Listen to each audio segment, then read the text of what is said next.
servicing kilns. And the day after my going away party at Paragon, I was changing elements in a sket kiln in Fort Worth. And it's been a wonderful, the whole kiln experience has been a wonderful adventure for me. I started out in a print shop, printing the instruction manuals that you see with Paragon kilns. And then my supervisor quit 2 or 3 years later, and I took over his job, which was advertising. And so just hanging around these people in the factory, I've learned a lot. I've learned that they had so much to share with me.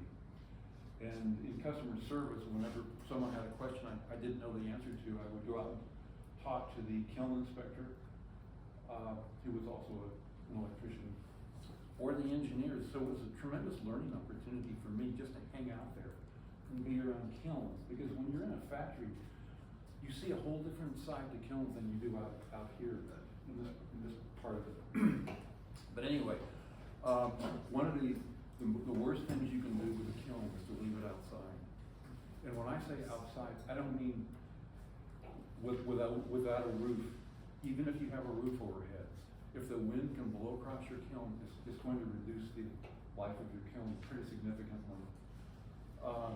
Now, I've seen a location that had a great big roof with kilns on the outside, but there was only one wall in the back, and its 2 side walls were open. The wind blew right through, and consequently, the switch boxes had a lot of corrosion.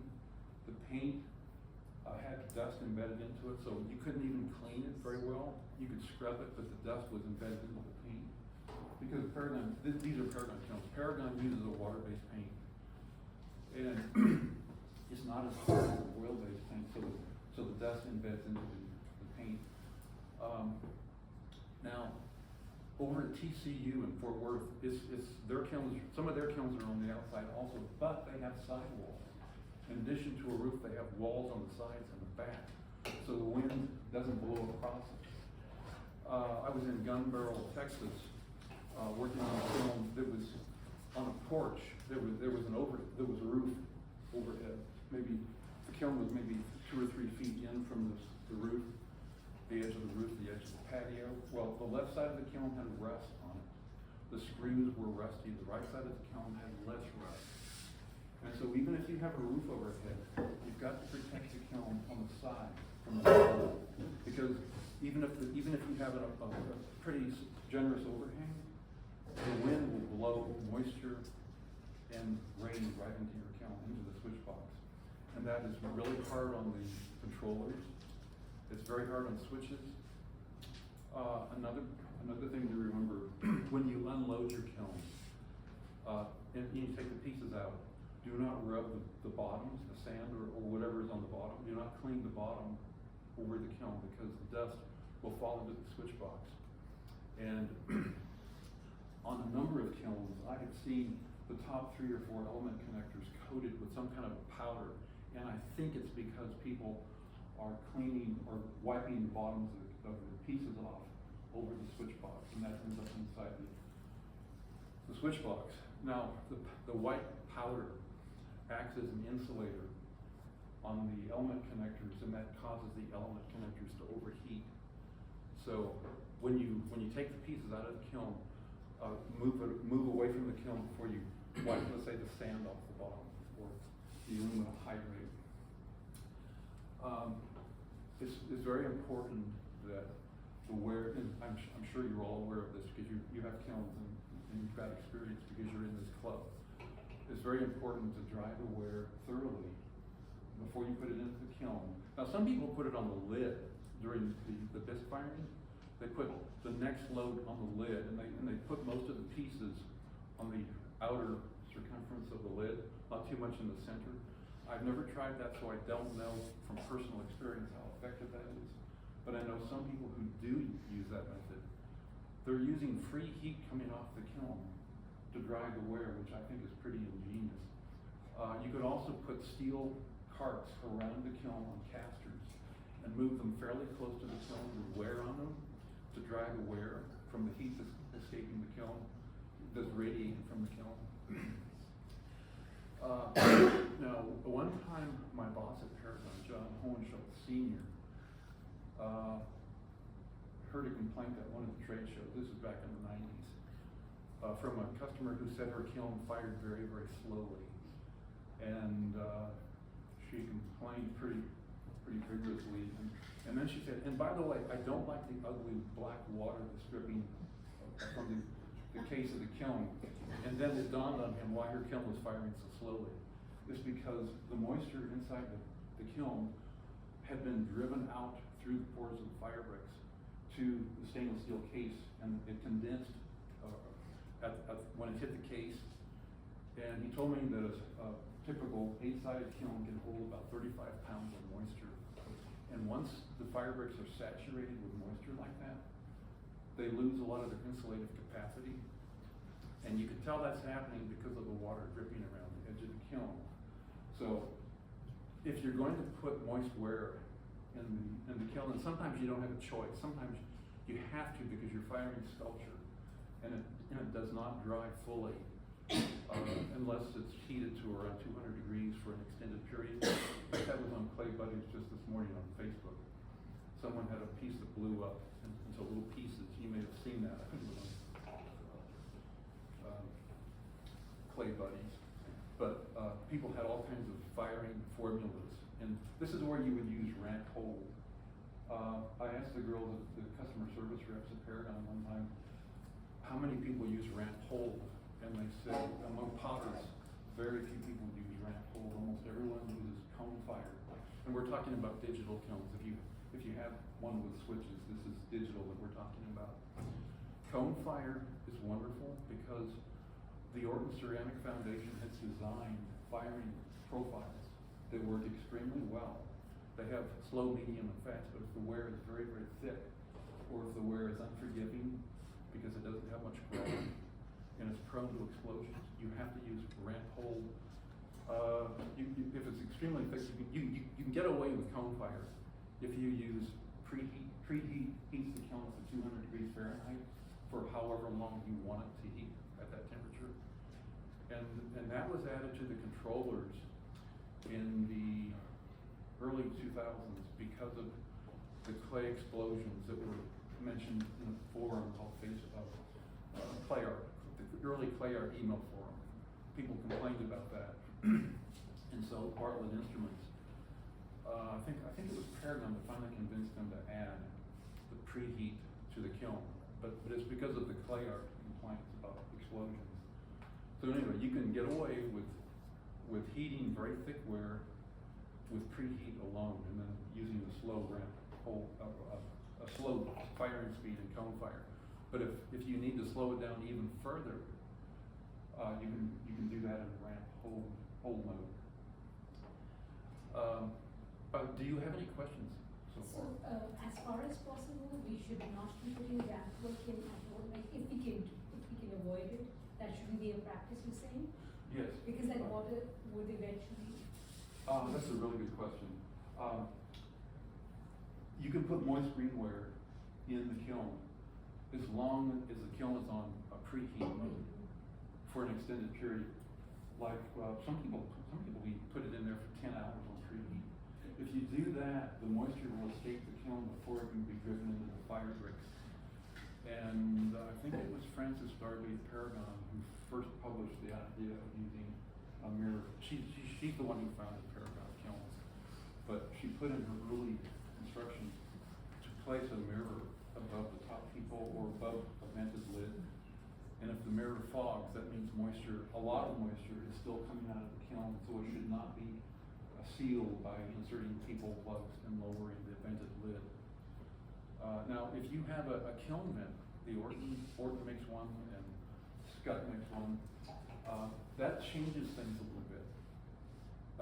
The Orton vent works at its best when all the people are inserted into the kiln and the lid is lowered all the way. So, another thing about moisture, let's see. Oh, the rust.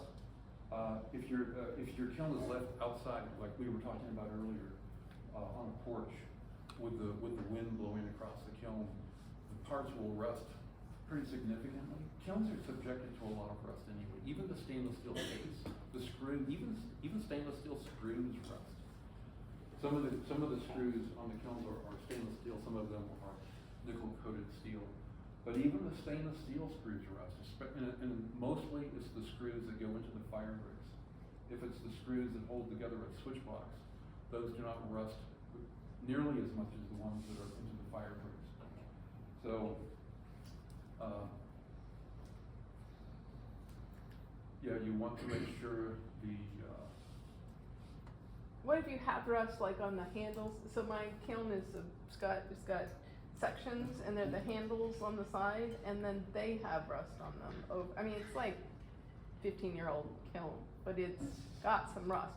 Should I remove that, or just? I mean, I ignore it, but it doesn't get in the kiln. It's on the outside of the kiln. I wouldn't bother with it. Okay, excellent answer. Because a lot of times, kiln wear is cosmetic only. It's one of the most common complaints that all the kiln manufacturers receive is my firebricks have cracks in them, and the answer that all the kiln companies give is it's mostly cosmetic because they will eventually crack. See, the firebricks are a miracle of physics. They go through expansion, contraction, hundreds and hundreds of times, and it's a miracle that they even work. That they can hold 2,500 degrees, well, 2350, that's from 10, that they can hold that much temperature in a chamber. And the outside is only, 450 or 500 degrees. That's a miracle of physics, and eventually they do crack, especially the floor. Someone else raised their hand? Yes. Yeah, about the dust, should that be part of the regular maintenance, is opening up the electrical box and blowing all of that out? Would that help? That's a good question. Yeah, the dust on the wires and the connections acts as an insulator. And so yes, whenever you have the switch box open, whether you're changing elements, changing a thermocouple, whatever, relay, anything, switches, you should clean out the switch box with canned air. Now, if it's a switch operated kiln, you can use a vacuum cleaner also. But if it's a digital kiln, and the kiln engineer, the controller engineers at Orton and Bartlett is the controller used by LML, Even Heat, Scott, and then the Orton is the one Paragon and GenChem use. They have told me not to use a vacuum cleaner inside the switch box unless you keep it well away from the controller.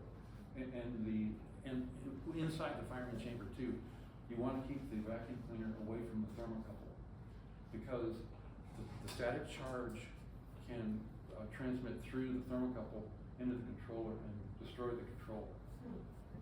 Controllers are amazingly durable. When controllers first came out, my first impression was they're not going to last. The kilns are so. It's such a harsh environment for a controller. I mean, there's dust, there's heat, there is condensation, because if you're in a cold building and you heat the kiln up, parts are going to condense. But amazingly, the controllers do extremely well in that environment. Believe it or not, I was amazed. Sandy and I see controllers that are 25 years old that are still working.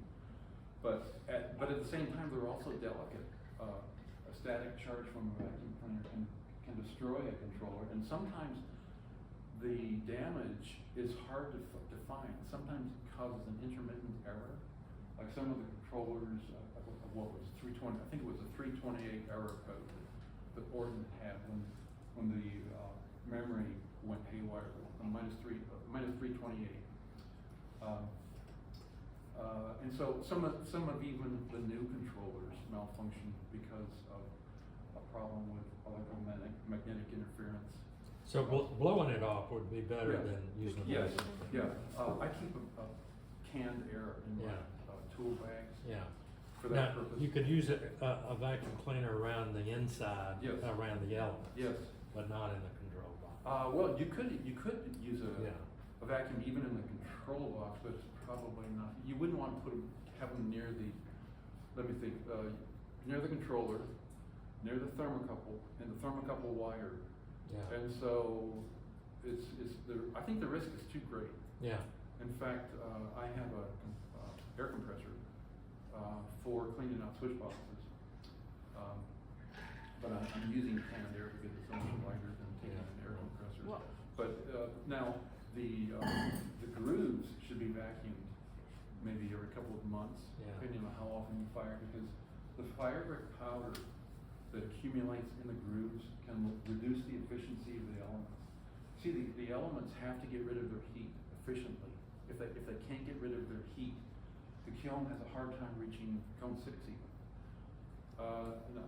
Most of the kilns have a shallow element groove for that reason. It's shallow so that the elements can get rid of their heat pretty easily, just like this.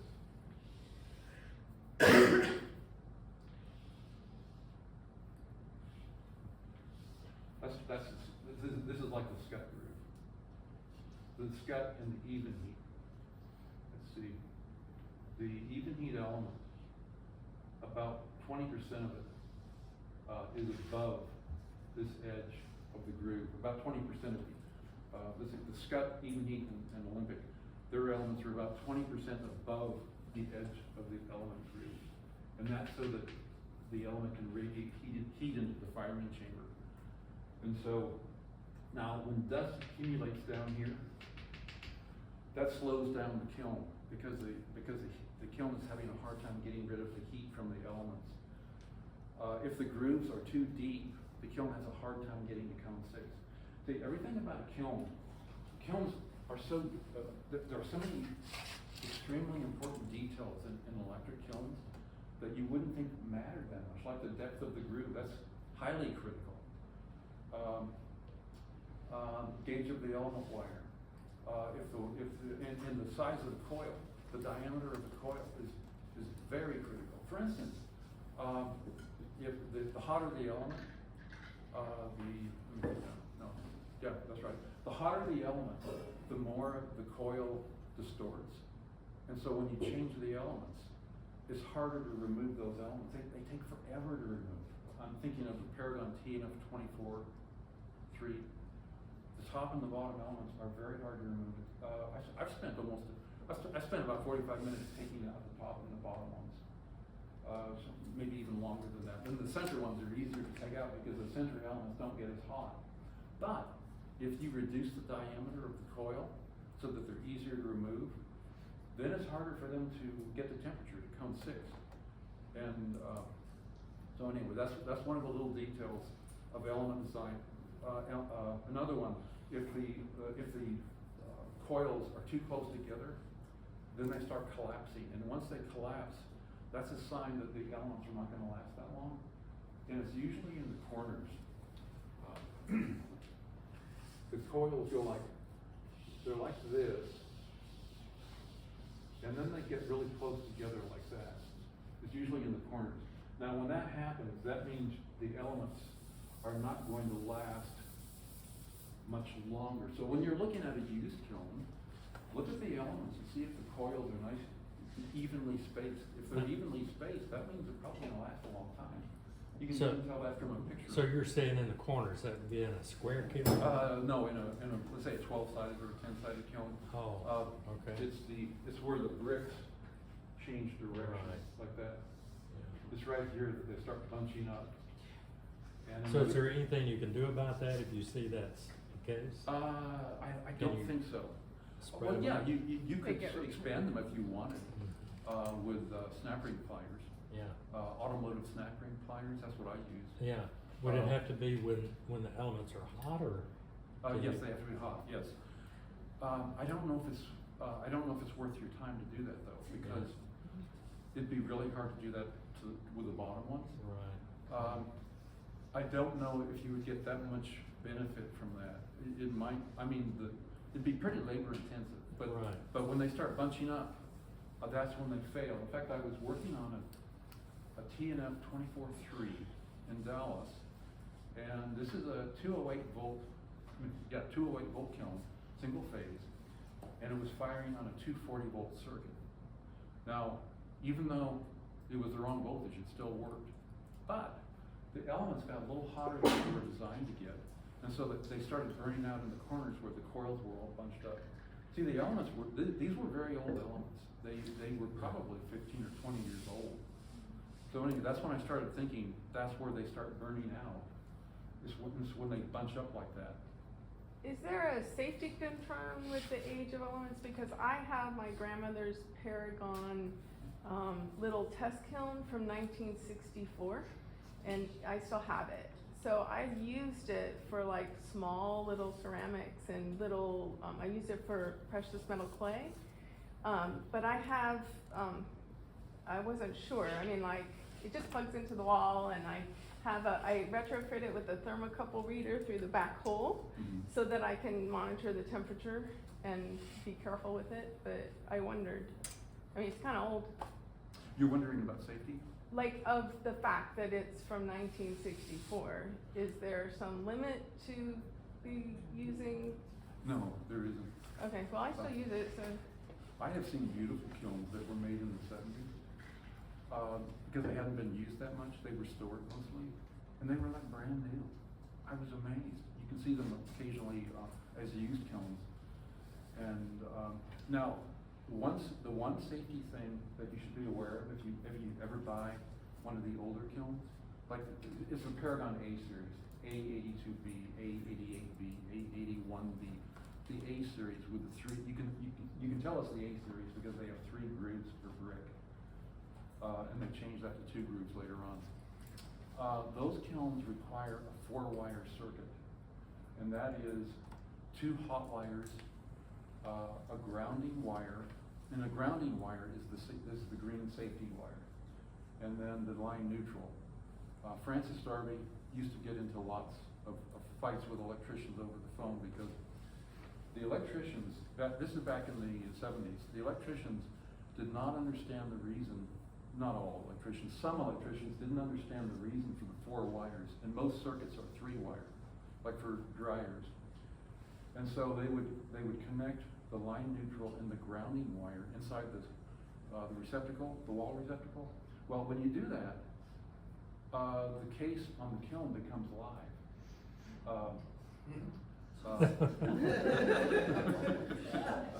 And so you have to be very careful not to touch the case. And I've seen, someone brought a kiln like that to my house. It was an old A-series kiln where the green wire was connected to the white wire. So I've seen that in person. So if you buy a kiln like that, you need a 4-wire circuit. However, you can convert that to an S-series kiln. Like if you bought an A-series kiln, an A82 for instance, you can convert that to an S82.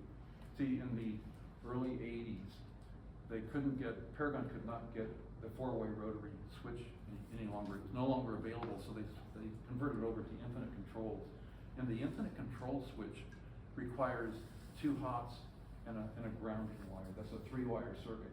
So if you happen to have a kiln that has a 4-wire plug, you can convert that to infinite controls so that you can use a 3-wire circuit that you might already have. And the Paragon no longer sells the 4-way rotary switch. They found one that was made in Spain. It was the GOTAC brand, and eventually that one was discontinued. So now, when you replace a 4-way rotary switch on an earlier kiln, Paragon will sell you an infinite control and basically have you convert that to an S series kiln. So that's one of the main. That's a very important part of the safety. Yes. So I don't want to interrupt your what you were saying about safety. So whenever you're done, I don't. No, that's right. That's okay. Okay. So we talked about walls and roof being super important.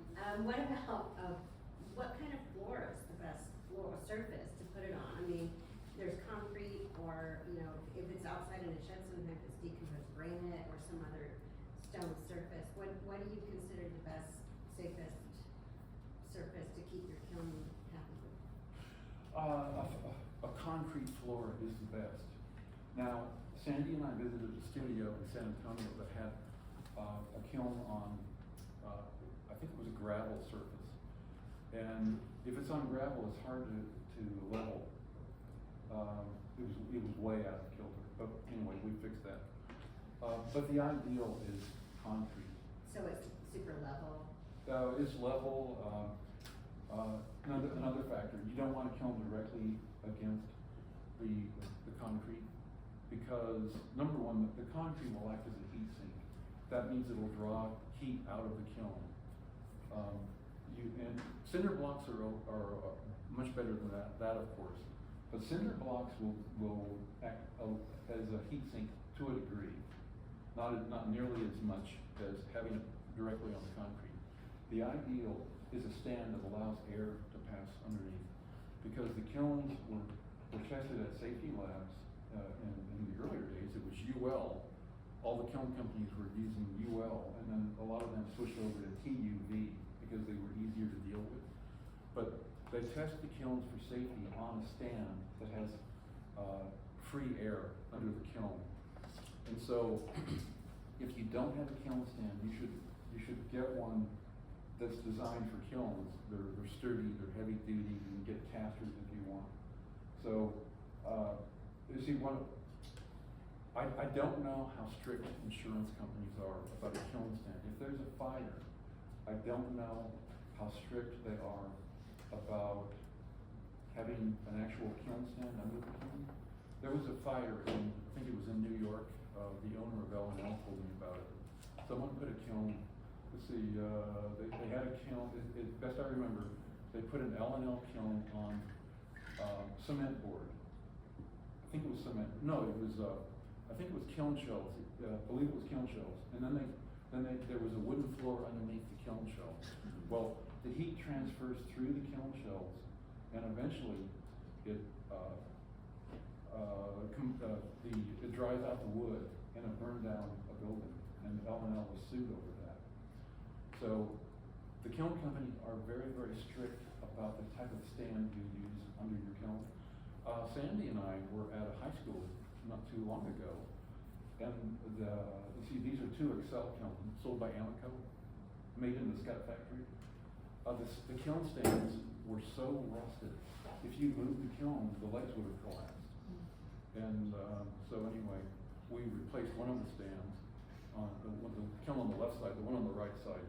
I think they still have the original stand, but so check your stand occasionally to see how much rust has developed. Also, the Excel and Scott kilns don't have a steel base. The Paragons do. The steel base is an extra safety feature because it gives your kiln extra support.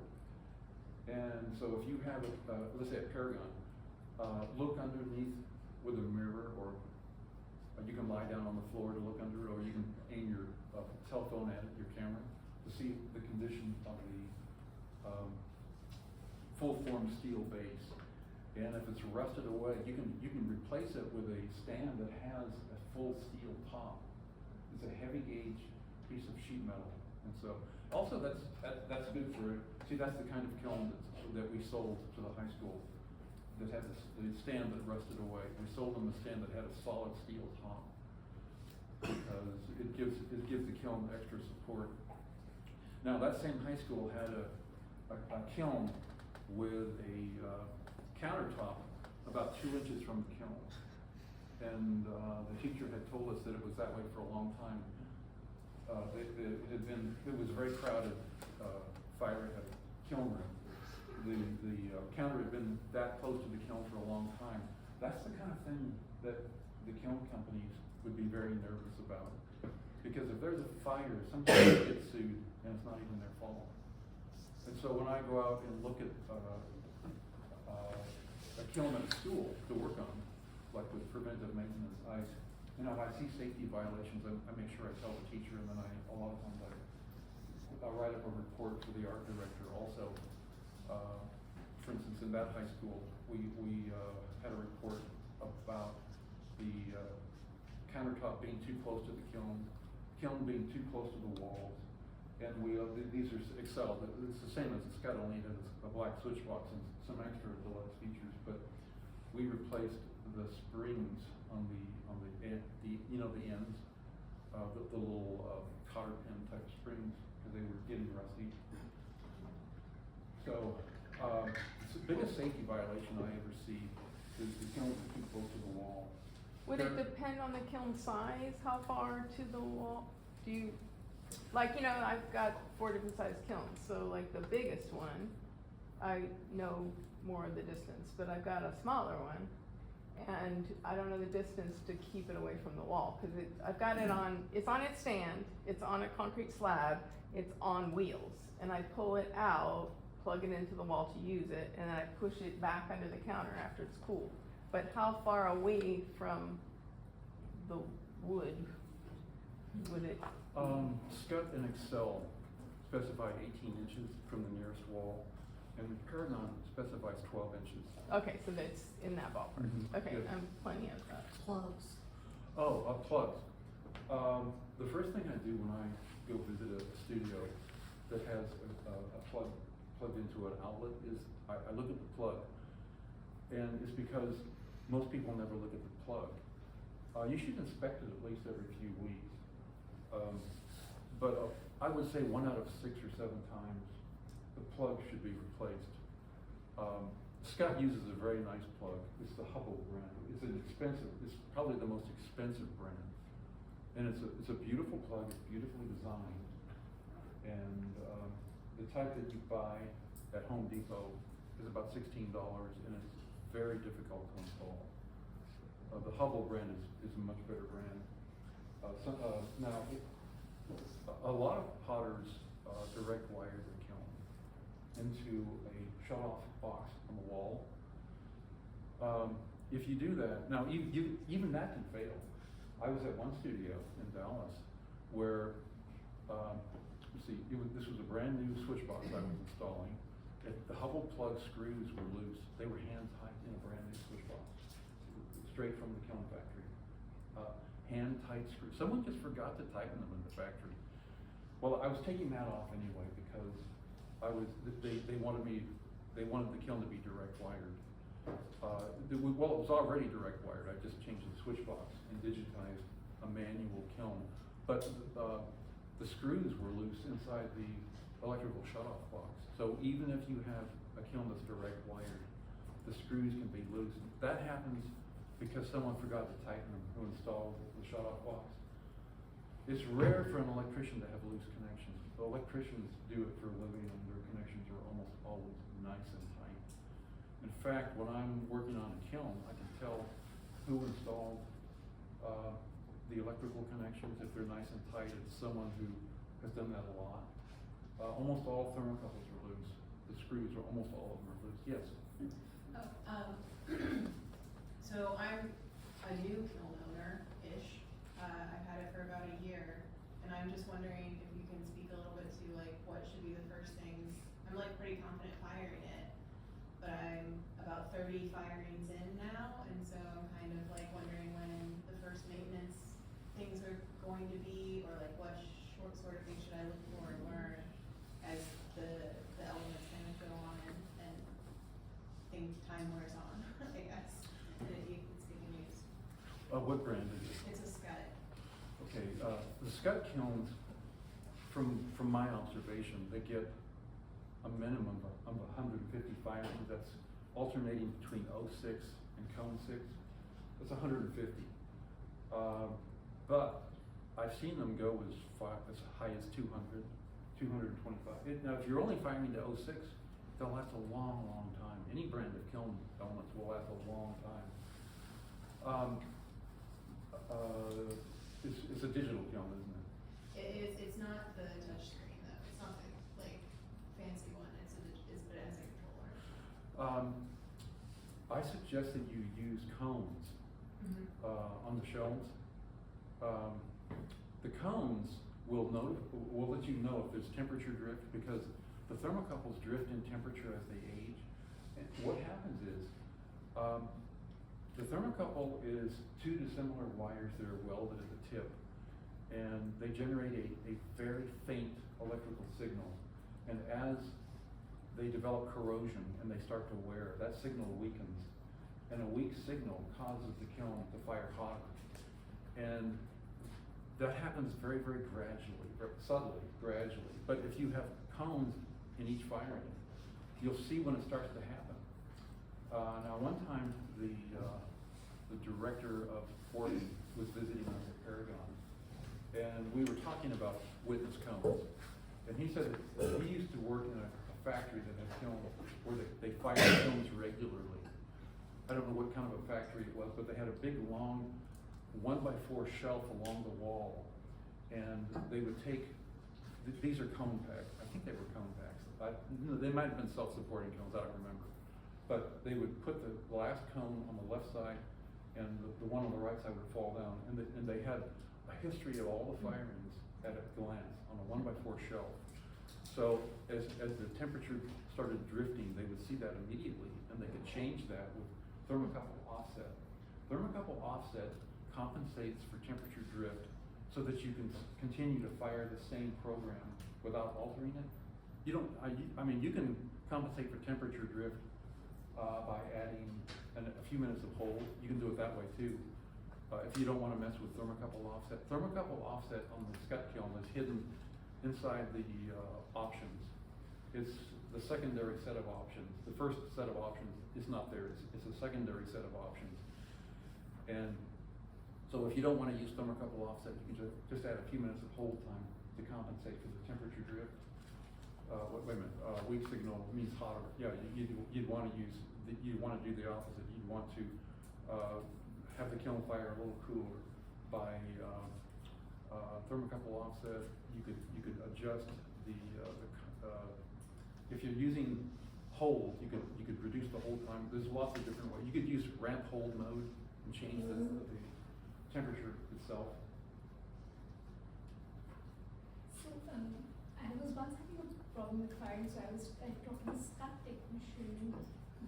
So I was talking about ramp hold, that I wanted to use a ramp hold program, and they said better to go with cone fire because as the kiln ages, the cone fire they said there's a thing called heat work that cone fire program takes into account, whereas with your ramp hold, that will not happen. So I didn't really understand too much, but I kind of stuck to this, go with cone fire, do not do ramp hold.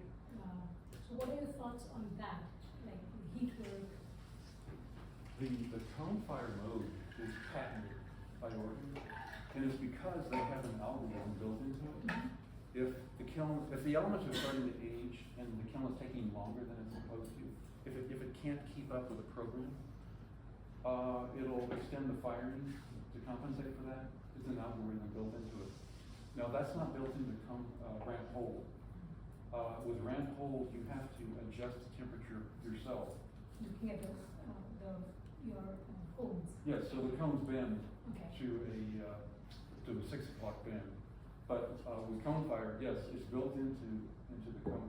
Now, if the kiln can keep up with the program, then it doesn't use that algorithm. Because you see, cone fire, it uses mathematical formulas. It fires to the same amount of minutes, to the very minute. As long as the kiln can keep up with the firing rate, like if it's heavily loaded, if it has moisture, whatever, if the elements are starting to age and it can't keep up with that, that's when the firing time is extended. But as long as the kiln can keep up with the program, it will shut off at the same time every time, same amount of hours. I was talking to the kiln inspector at Paragon, and he told me that if he starts the firing when he gets there first thing in the morning at 7 o'clock, he knows exactly what time it'll shut off at a certain cone, whatever. I think he was using fast rate, I don't know, but he knew to the minute when it would shut off, and that's when I started realizing it's all math. It'll shut off at exactly the same time every time, unless you add hold or can't keep up with the program. Yes. So when you say cone fire, I picture witness cones, but cone firing is a program by Orton. Yes. Okay, so can you give me definitions or us definitions of the difference between cone fired and ramp? Ramp hold. I think Paragon is the one that coined that term. I'm not sure. Paragon developed a controller in the factory. They hired an engineer to come up with their own controller, and later on that was given to Barlow Instruments because they didn't want to do it in-house anymore. But anyway, the term. So the proprietary names are different. It's just kind of a term that began a long time ago, and this is because this is before cone fire mode. Wait a minute, I think the original had cone fire also, but, you have a temperature, room temperature. Let's say you're firing at 400 degrees at a certain rate. In graph form, the temperature rise is drawn like this, or if it's a faster rate, it's drawn like that. If it's a very slow rate, it's drawn like this. And then, if there's a hold, say a hold means the temperature is held for a certain period of time, whatever time you specify. That's a straight line, so a straight horizontal line. So this became ramp because it's like a ramp, and that became hold. So that's how that was coined. So whenever this would be called a segment. A segment is going from one temperature to another one, and then you can add a hold if you want. So that's one segment. Every time you need to change the firing speed or the temperature or you add another segment. This is in ramp hold mode, and all the controllers use basically the same instructions for ramp hold. You have a segment, you know the speed, and you know the temperature. So it's speed, rate, temperature, and then hold. Hold is optional. So every time you change any of those parameters, you add another segment. Now, the very first controller that Paragon came out with had only one segment. You could only go to one temperature at one rate. And then when they went over to the Bartlett controller, they called that the DTC 600 because it had 6 segments. And then they had the DTC 800 and DTC 1000, and then they went over to the Orton Sentry. But so that's basically how they work. They're very simple devices. It's amazing how they see the controller is basically a voltmeter. It takes that very faint signal. I've read somewhere that the human body produces a stronger electrical signal than a thermocouple. That's how faint the thermocouple signal is. And so the digital temperature controller receives that signal, and then it converts that to a temperature. It has built-in programming to convert the signal to a temperature. Now, if you have the wrong thermocouple type programmed into the kiln, this is a good thing to talk about because the topic is how to make your kiln last. If the wrong thermocouple type is programmed into the kiln, that could pretty severely damage your kiln. Here's an example. Paragon sold a kiln to someone in Sedona, Arizona.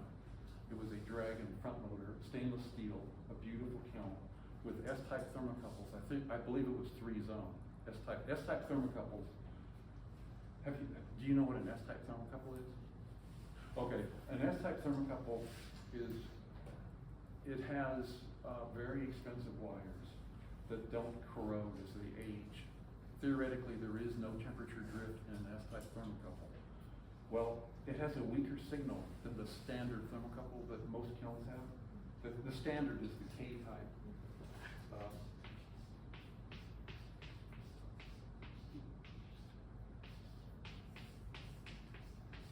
Those are the two most common types used in pottery kilns in America, the K-type and the S-type. The K-type has temperature drift as it ages, the S-type doesn't. Now, the signal with the S-type is weaker than the signal with the K-type.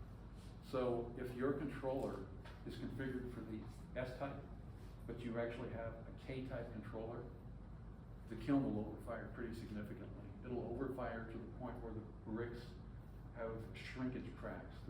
That's how you can tell.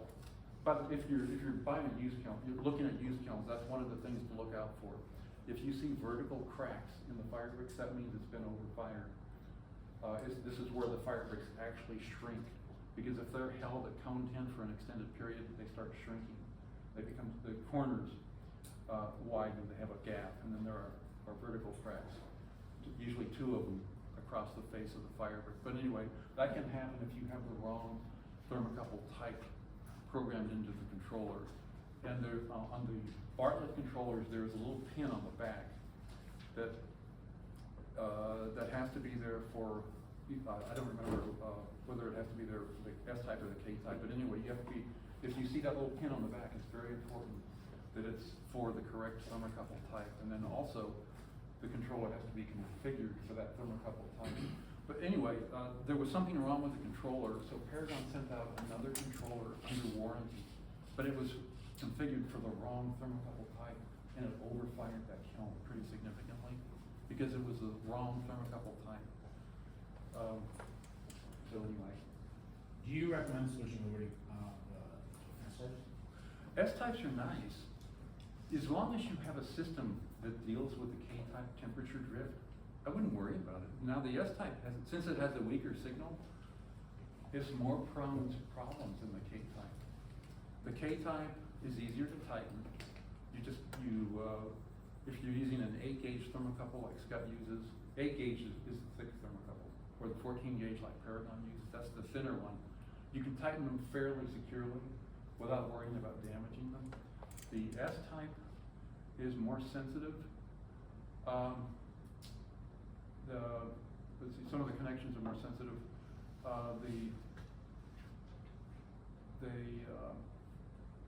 Yeah, and also they're more prone to breakage inside the kiln. Even if you have a protection tube over the thermocouple, if you bump it with a shelf, it's expensive to replace the S-type.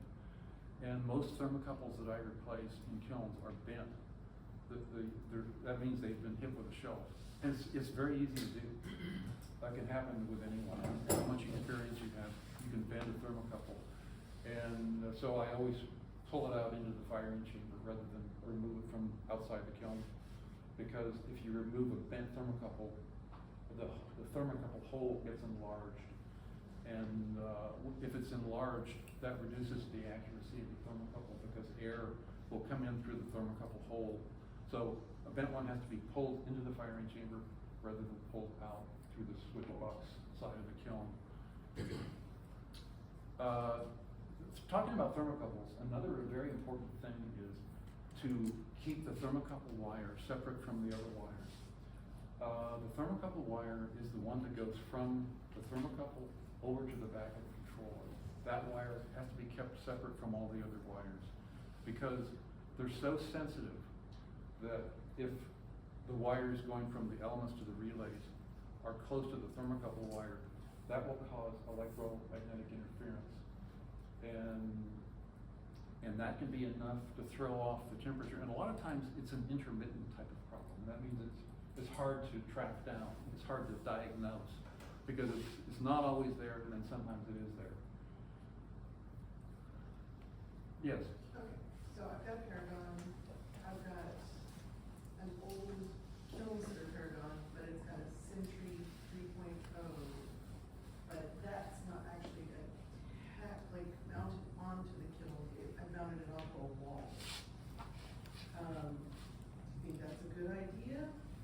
Or cause I've got one wall and then there's air here, there's like a gate, the fence and all this stuff, so it's not, I've got airflow going through there, but it's not actually attached to the kiln itself, except for the big heavy duty wires that go, like the conduit that goes over to it.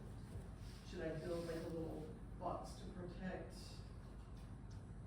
that unit on the side and protect all the wires and stuff? I'm just kind of I'm new to the whole kiln thing. Let's see, that idea came out in the 80s to convert switch operated kilns to digital. It's a wonderful idea. Now they're expensive, but it's a wonderful idea because if you have, let's say you buy a used switch operated kiln and you have, Paragon calls them the TNF2.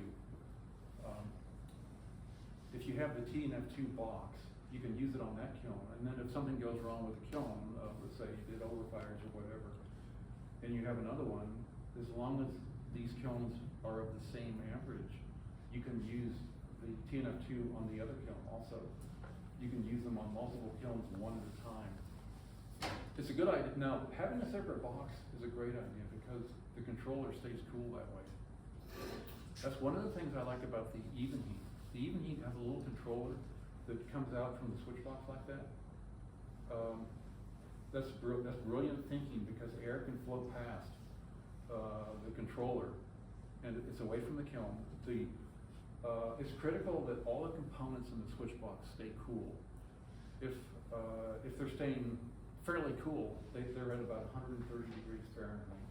That's with no fan blowing on them in the summertime in a fairly hot room. It's 130 degrees Fahrenheit. If they can stay at 130 degrees Fahrenheit, they'll last a long time. Now, if you have a separate box, they'll be even cooler than that. So the cooler they are, the longer they last. That's why a loose element connector is pretty bad for elements, because here's an example. I was at a college, it was university, diagnosing one of the kilns, and the switch box was open, and we could see the element connectors, and every time the relays turned on, you could see sparks from one of the element connectors. And when the element connector starts sparking, that means it's going to burn up fairly soon. So the element connectors have to be tight. The scut kilns use a crimped on terminal, and those have to be perfectly tightened or they will burn up. Like, okay, I told you about the kiln that I was working on the day after my going away party in Paragon. All of those element connectors were loose. The crimped on terminals were loose. I could pull off all the wires by hand like this. And it still functioned, but it wouldn't have had as much element life, probably, as one that had been properly crimped. And if you use the barrel connector type that has a screw on the side, let's see, the Excel kiln, the Genkin kilns use a type of barrel connector. Paragon uses a type of barrel connector. Those have to be tightened to a certain specification, or they will burn out. So, Are you saying that you can over tighten those? yes, you can over tighten them, yes. Now, this started happening since I worked at Paragon, I'm aware of some of the issues. I was with some friends who worked on kilns out in the field, and they were telling me that some of the element connectors were stripping out. And it's because the hole where the element goes was enlarged. And this is the barrel, like that. There's a hole where the element goes, and then a screw tightened the element. Because the hole was enlarged, some of the elements were burning out. And so I had to add to the instruction manual, tighten to 32-inch pounds, because if you over tightened it, about 1 out of 6 or 7 would strip out. So that's when Paragon became more careful about over tightening element connectors, and then eventually they lengthened the element connectors so the screws would have more threads and they wouldn't strip out anymore. But yes, you can over tighten them, yes. And you can also over tighten thermocouple screws. They're pretty easy to over tighten, and that can cause all kinds of error messages. Because you see the thermocouple connection block on most of the thermocouples of today are like this. And they have screws on the top like that. And the wires go like that. And then the thermocouple itself is there.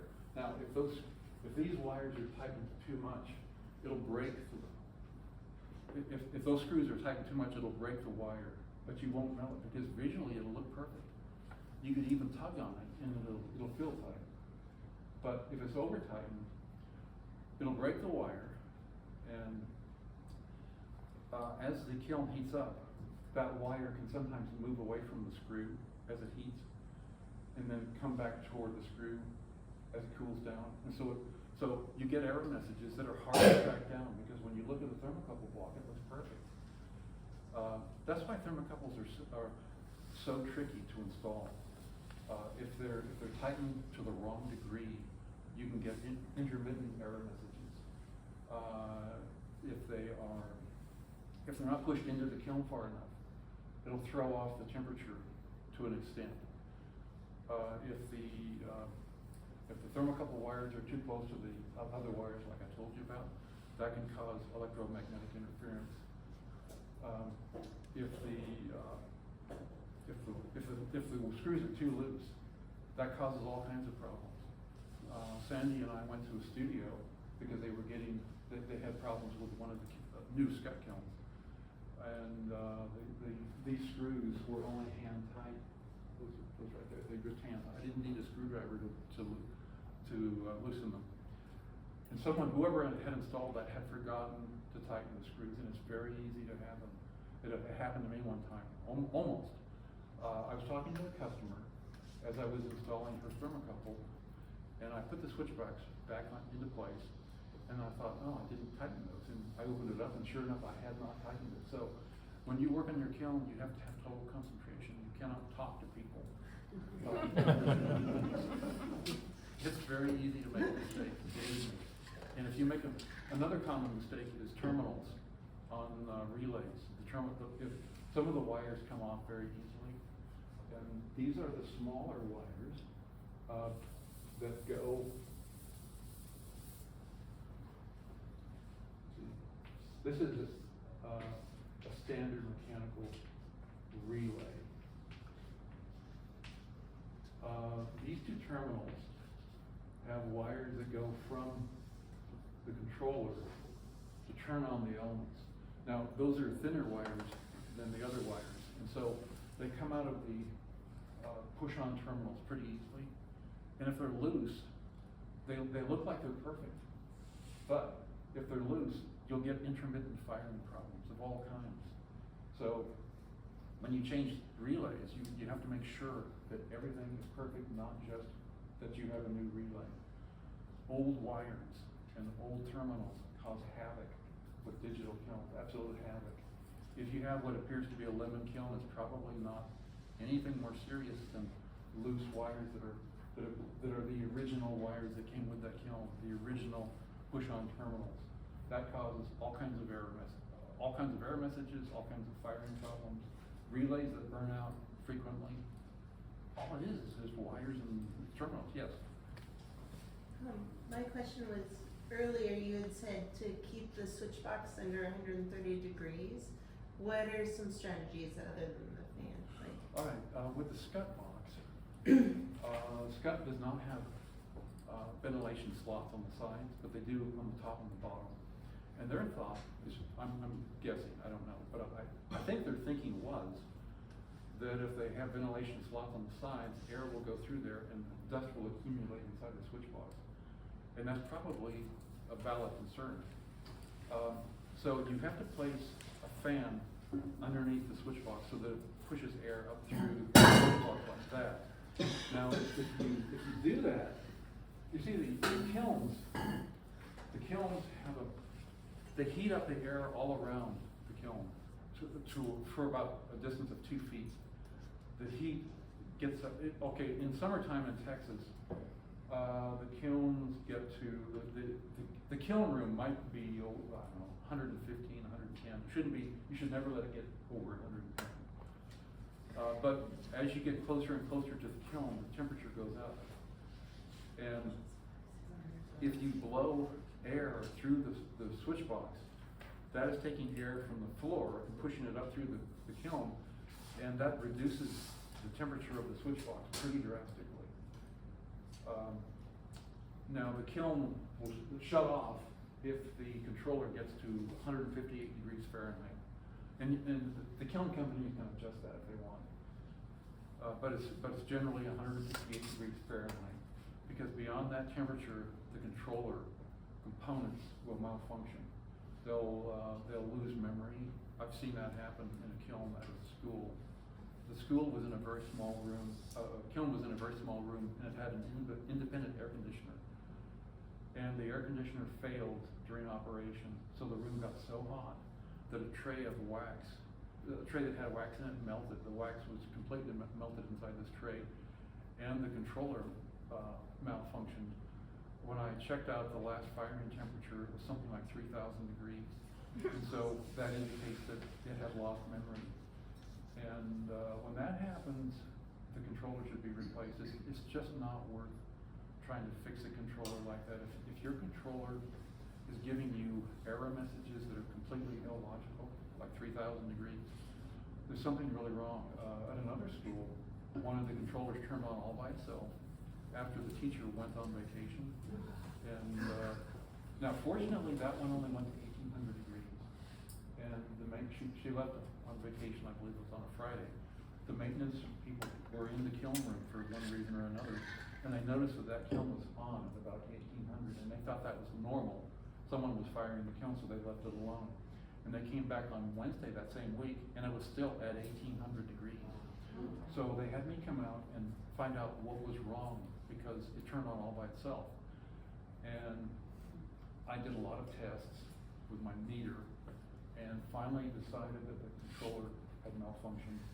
So I took it back to Paragon, they tested it, and as we were there, it reconfigured itself while we were there, all by itself. And the kiln technician, the inspector, said, look at this. And he was touching, see this little window, touchscreen window. And he said, look at this. He touched the plastic outside that window, and it was reconfiguring itself. It added something called power ratio.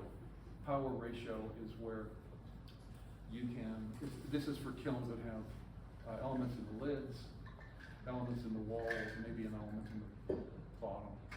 Usually it's elements in the walls and lid. You can change the ratio of heat between the top and the sides with power ratio. Well, it configured itself to power ratio, and it was supposed to be 3 zone. And that happened while I was there.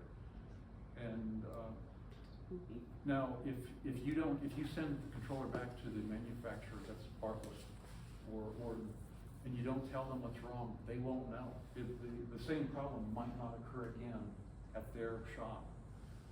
And so in that case, they think, well, this is operator error, and they don't know the difference. So it's very important, if you have to return a controller, let's say under warranty, or if you're buying a new one, and you're returning it to the, well, it would be under warranty. It's important that you write a detailed letter on what went wrong with that controller, so that they can investigate thoroughly. Here's another example. This was at a high school. There were 2 new kilns that were malfunctioning. They would not get past about 1,600 degrees Fahrenheit. The first one on the left, this is an interesting case. It would shut the breaker off at around 1,600. That's just, it doesn't have to be 1,600. The actual temperature doesn't have a whole lot to do with what was happening. And I told the art director, when this happened, it's because there was a loose wire on the breaker, or the breaker is weak. And so they called this, I met the school maintenance electrician with the art director, and the maintenance electrician said there's something wrong with the kiln, because electricians are not that familiar with kilns. It's very different. They don't install kilns every day. They install water heaters or stoves or light fixtures, whatever. They don't deal that much with kilns. They're not that familiar with them. And so I asked the electrician, where is the breaker box? So we went around to the other side of the hallway, down the hallway, and he said, see the breaker. He said, that's not a bad breaker. And I said, can you check the wires on it? He said, I don't think it's loose wires. Anyway, he checked the wires, and he came back a little while later and said there was a loose wire on that breaker. And, okay, the other one. So if your breaker shuts off, check the breaker. Is the breaker getting old? Because they do get weaker as they age, especially if it's on an exterior wall of your house.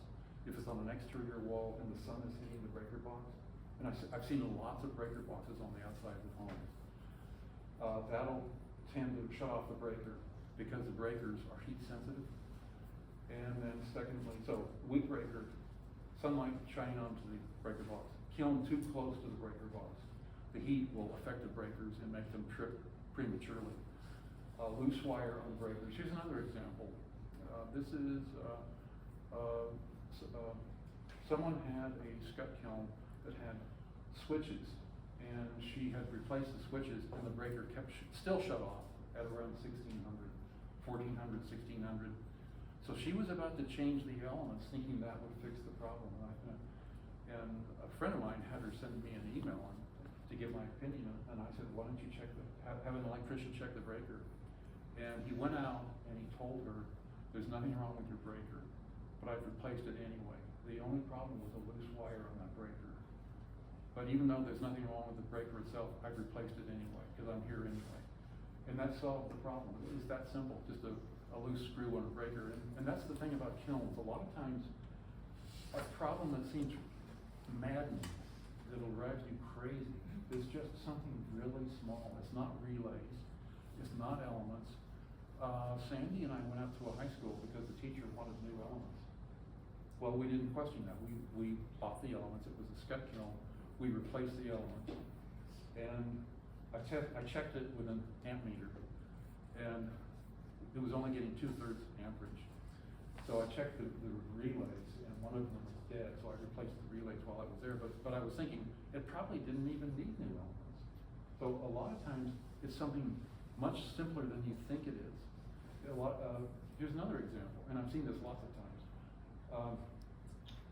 I went to a college, it was a university, and they were very frustrated with a skep kiln, and they thought it would never work right. The teacher was very frustrated. It had brand new relays. I opened up the switch box. It hinges like this. You open it up and you can look at all the connections.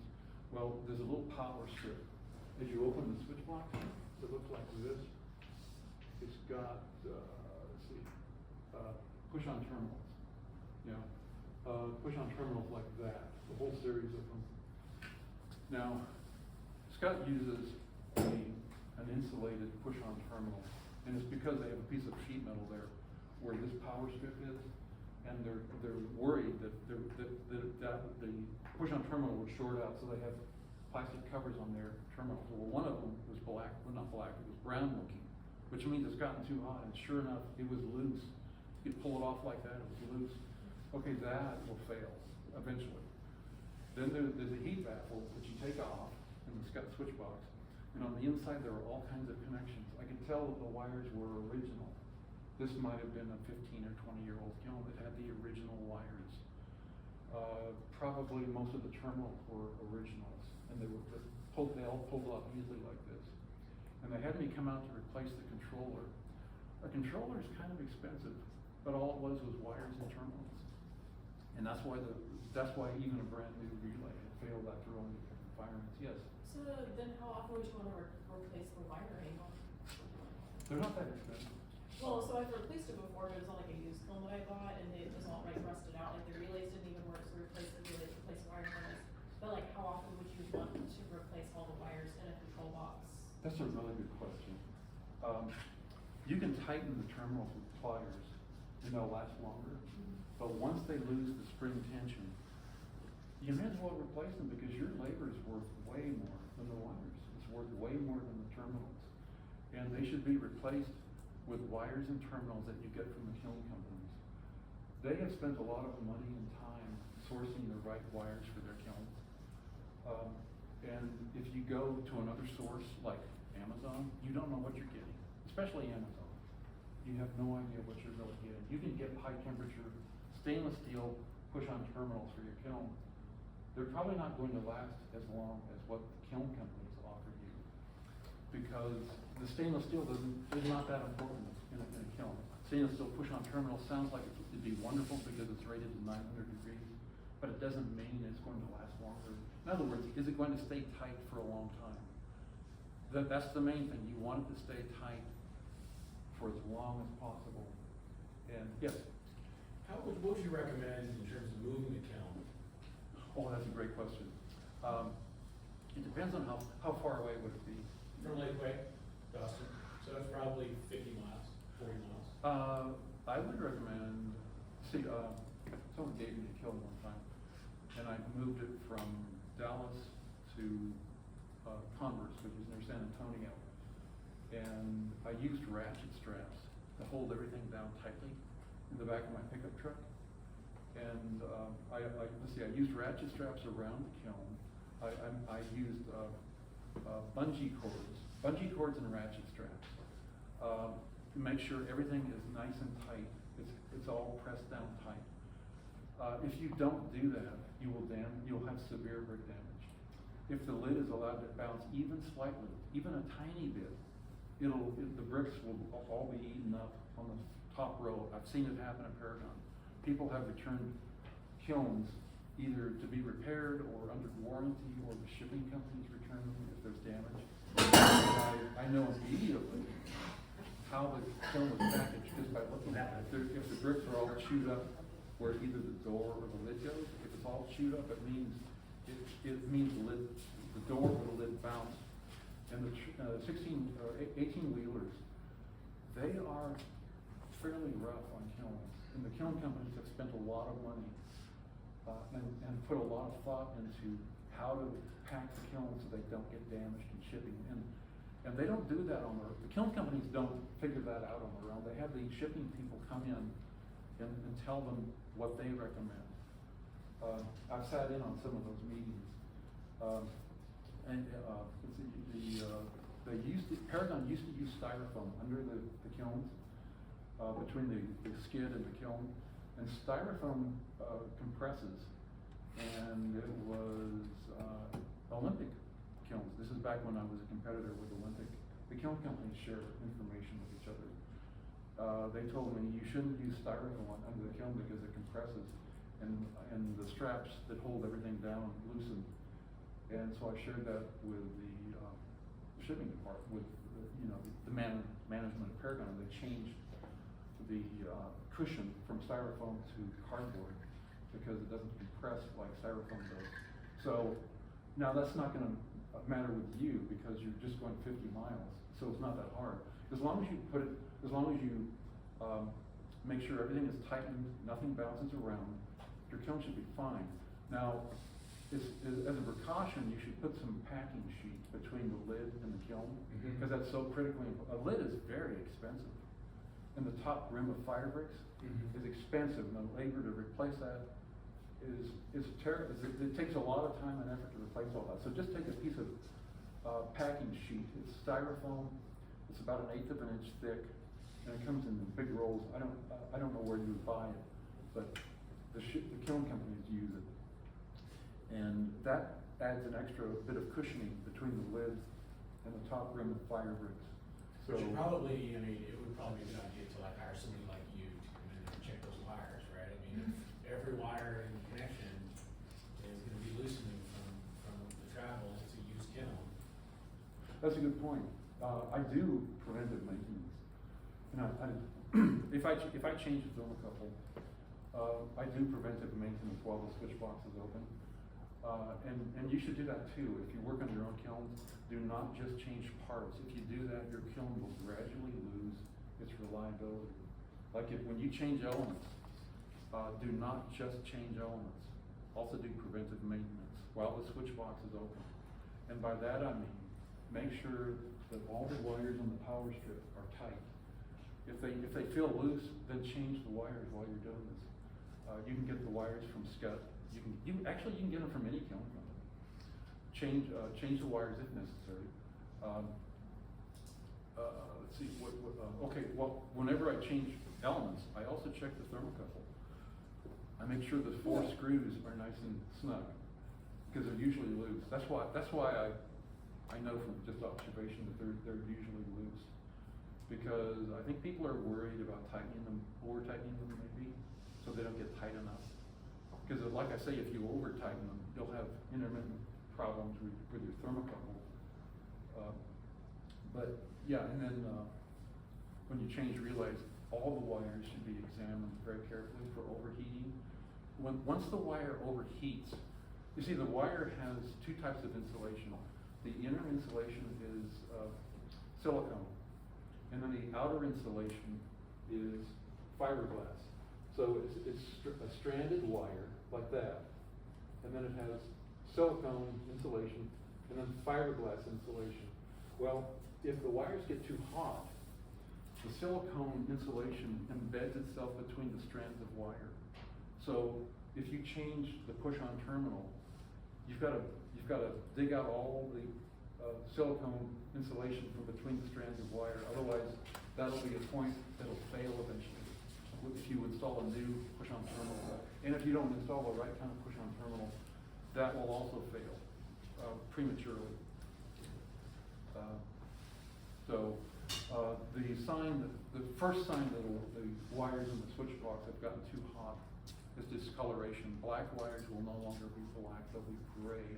White wires will turn light brown. And that's when you know the silicone has embedded into the strands of the wire. Yes? So, to his question about moving the kiln, would you not recommend then separating the separate segments, the lid or anything while moving? You could do that if you wanted. I didn't do that when I moved that kiln to Converse, and that's 4.5 hours of driving, and there was no appreciable damage. Now, since you're on that topic, how do you move a kiln through a doorway that is too narrow? This is when you buy a 12-sided kiln, they will not fit through a 36-inch doorway. I'm not sure if that was, I think that's wider than 36, but that one is 36. They will not fit through a 36-inch doorway, so you have to take the lid off, and you have to take all the sections apart.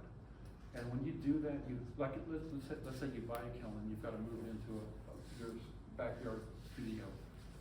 Then you turn the section sideways like that to get it through the doorway. And this is highly critical the way you do that, because they're so easy to damage. It's so easy to take these sections apart, move it through the doorway, and ding it up. It's very, so when I do that, I take a big sheet of cardboard and I lay it across, let's say it's the kiln bottom. I lay the first section onto the kiln bottom, and then I put a piece of cardboard on that bottom section, and then as I lay the next one on top, I put it on top of the cardboard, and then I kind of slide out the cardboard, so that way I don't damage any of the fire bricks. And then I lay the next section on, and then the lid. And then I check, even on new kilns, sometimes the connections are loose, believe it or not, on brand new kilns. And so when I deliver a kiln through a 36-inch doorway, usually in a school, it's a good opportunity to check all the connections. That's troubleshooting. And of course you want to make sure the amperage is correct, because sometimes it's not. Sometimes the kiln is wrong. That happened at a high school.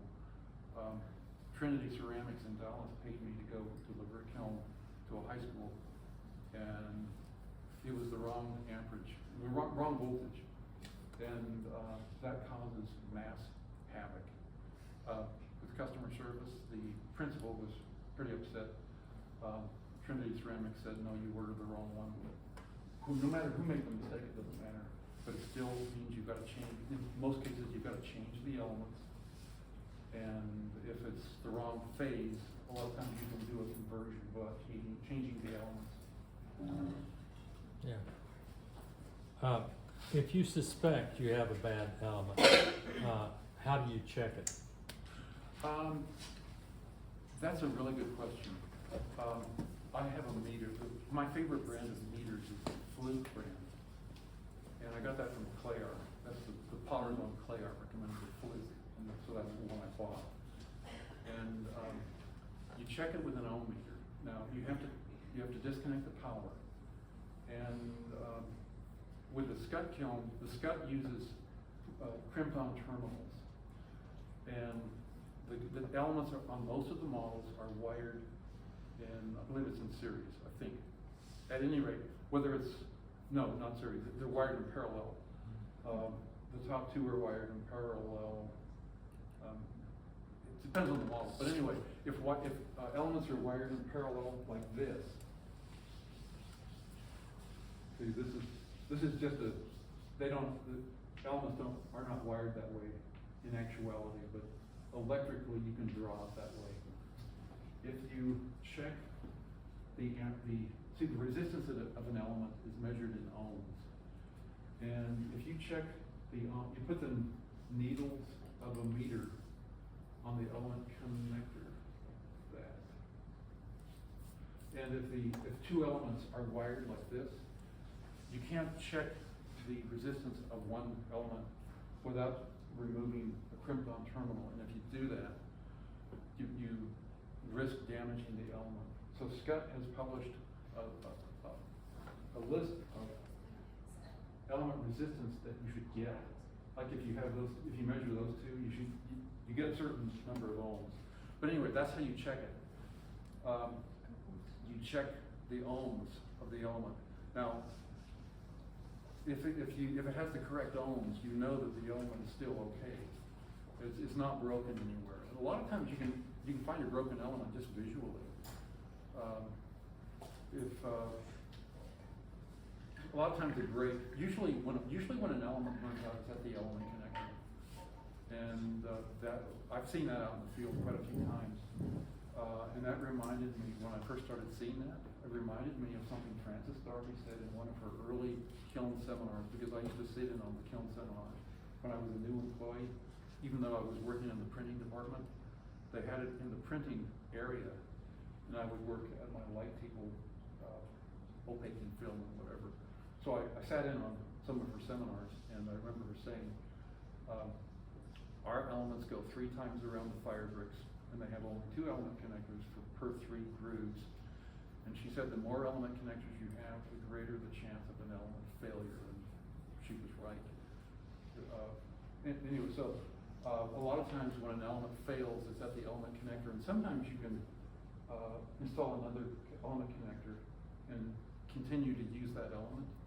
But to do that, you have to stretch the element, because it's where it burns off, it will be too short for an element connector usually. This is the porcelain insulator. And the element connector is right here. It could be, this is the barrel connector. Or it could be a crimped-on connector. And when it burns out, it'll be right there. And then the element is typically too short, so you have to pull it out. If there's no play in there, which if it's properly installed, there won't be much play in there. Maybe not enough to install a new element connector. You can stretch it with a propane torch and pull it, get a little bit more of the element to come out so that you can put a new connector on it. And But a continuity tester wouldn't work for that? it would, yes. Now, if you have barrel element connectors, those are easy to check. Yeah. If it's one element per, like this is the heat shield, and these are the elements. See, a lot of times the 2 of the elements are connected like this. Let's see. Going here like this, and electrically they're combined so that when you take a measurement on one element, the electricity in the meter goes through both elements. Mm-hmm. And so if one of them is burned out, you won't know it unless the ohms are off. If you have a chart with the proper ohms, if the ohms are way off, you'll know that one of them is burned out. Yeah. But the easiest way to check the elements, if you have barrel element connectors, if the elements are wired in parallel, is to remove one of the wires from the element, from those 2 sets of elements. Just take off one of the wires, and you can check the ohms of both elements without interference. Yes? What do you charge for consulting? You mean like FaceTime? Like, no, going to fix my kiln. I do it by FaceTime. Oh, okay. It's $80 an hour. Let's see, another thing. Okay, lids. This is an important one. Scott has a latch that a lot of people do not use, especially in schools. This is the type of kiln with the springs in the back. The lids can rise because of the spring tension. They can rise at around 1900 degrees or 1800. And if you're not there, you won't know it. And you won't know why the kiln is not getting to cone 6. Now, the latch, rotates like this, sideways, and it fits into a little, Little pin. Yeah, a little protrusion, Yeah. and it keeps the lid down, so that that doesn't happen. I was thinking about that. It's always a gap. Yeah. A gap between, Yeah, I agree with because I always see this gap. Yeah. I put a latch and there is a gap. I can see it during the night, you know, There's always it's a like gap. this high. That is because of the physics of firebricks. The outside surface is about 450 degrees, the inside surface is much, much hotter. And so the lid does not stay the same shape. The lid actually becomes like this. You see it when it's flat at room temperature, and then because the inside surface is so much hotter than the outside surface, and this is greatly exaggerated, you can barely see it visually, but the inside surface expands. And so, because it expands, it starts bowing like that, and yet the outside surface bows, but not as much. And so what happens is, you'll see a gap on the edges. Now, on a round lid, it's not as pronounced as on a door. Paragon has a kiln called the Bull Elk. That was named by Sheffield Pottery. It's a great big tall, I believe it's about 50 inches tall, no, 50, something, it's a very tall one. Now, because it has a long door, this gap is more pronounced than on a round lid. And it doesn't mean there's anything wrong with your kiln, because it's normal. And so on the Bull Elk, Paragon put a gasket so that you wouldn't see that so readily. And so that reduces the gap quite a bit, but that's the reason for that. That's the reason you'll see that light around the lid. And that's okay, as long as it's not like half an inch. If it's half an inch or 3/4 of an inch, it'll start, the top of the kiln will have a greater difficulty heating up. Now, the interesting thing about kilns is the heat radiates at 1100 degrees Fahrenheit and hotter. It radiates, it doesn't move by convection. And so if you have an open peephole, you won't feel much heat coming out because it doesn't move that way. The molecules are so far apart, the higher the air gets in temperature, that it no longer moves. And so that gap shouldn't matter too much. It doesn't really matter until it becomes pronounced, like half an inch, 3/4 of it. It's typically about 3/4 of an inch. And a lot of times no one is there when the kiln is at the higher temperature, so you don't know it's happening. What'll happen is the top of the kiln will not get very hot compared to the rest of it. And so anyway, that's something to check if you're not getting even heat distributions. And the second reason is the element grooves. This is a profile. The element grooves with this marking like this. If a shelf is right in front of an element like that, see this? If they're lined up together like this, vertically, that'll cut off some of the heat from the element and it'll lower the temperature in that part of the kiln. So it's very important to move the shelves so that they're not blocking the heat from the elements. Because if they're lined up together, you're throwing away some of the heat. It's being wasted by heating up the shelves. And in that part of the kiln, it'll be a lower temperature. Let's see, what's another one? Oh, if you're firing tiles, for instance, and your shelves are real close together, you need at least one element groove between shelves. Otherwise, the two shelves that have no element groove between them, like this, this is the heat from the element. This part right here will be under fire. And if you're firing tiles, it's very inefficient to fire them on shelves. It's better to use tile holders. It's way more efficient to figure out a way to fire them that way. How far from the top shelf I can put a piece? How close to it? The lid? Mid-fire?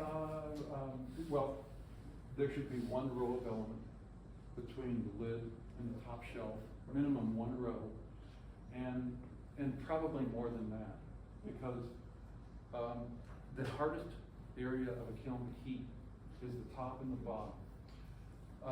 Back in the 80s, I did some of the kiln testing for John Hornshell Sr. He came out with a new style of kiln for that time period. It was the S&M series. And this is when he explained to me, heat does not rise in a kiln. That's not why the bottom is so hard to heat. The bottom is hard to heat because of the thermal mass. John is very good at explaining thermodynamics. But that's why the lid, the very, very top and the very, very bottom of the kiln are hard to heat. It's because the lid is a huge thermal mass that requires electricity to heat up. And that takes away electricity from this zone of the kiln. And the bottom is a huge thermal mass that does the same thing to the bottom of the kiln. Back in the 80s, people didn't know that. Or people knew that, of course, because that's basic thermodynamics, but they didn't know that in the world of kilns. They thought the bottom was harder to heat because heat rose. But it stops moving that way at about 1100 degrees Fahrenheit. So I would say, this is a matter of experimentation with your kiln and what you're firing. Have enough of a gap so that you don't have under-fired wear at the very top. Or if you have under-fired wear, maybe it's something that doesn't matter that much. Maybe if it's this wear, maybe it's not so critical. Yes. But how far from the shelf itself I can put a piece? How close? If it's with fire? I think she's talking about. Oh, that, okay. Yeah, because of the. Not from the lid, from any shelf. Oh, okay, the gap between two shelves. Yes. Yes, like this. How close to the shelf I can put Half a an inch. piece? Half an inch. Half an inch. Yes. And that's a rule of thumb. 1 year at Ansiga, I don't know if any of you went to Ansiga. 1 year at Ansiga, Paragon took these great big tall kilns, the front loaders, the bull elk and the super iguana, and I think the regular iguana. It was these great big tall kilns, and I loaded the furniture in there to show the potters how much furniture you could get in there. And so many potters told me, I wouldn't have loaded it that way. I would have put I would have put a different length post there, and I would have done this. And I realized there are so many ways to load a kiln from that experience. And they're all correct as long as they work and you have good results. That's all that matters. There are many, many ways to load a kiln. It's like a jigsaw puzzle. Yes. I'm going to go back to the thermocouple thing. I've always waited for a thermocouple to fail to really change it. Would you suggest a better way? Like, only when it fails, then I'm going to have thermocouple. But you suggest that, because you said as it starts wearing out, the kiln starts firing hotter and hotter. Yes. So, would you suggest monitoring that, or is it okay to just do? That's what I've been doing in the past. One firing, it'll just fail, and then I'll just go replace it and then refire the things. When I go work on a kiln, if I see a crack in the surface of the thermocouple, I replace it because the crack on the surface. Let's see, if you have an exposed tip thermocouple, like Scott uses, and Paragon uses them too. Olympic uses a sheathed thermocouple. They have a different philosophy about thermocouples, but on a standard exposed tip thermocouple, you'll see a weld here, like that, and then you'll see these spacers, these ceramic spacers, and this is inside the kiln. Now this part, when you see cracks forming in it like this,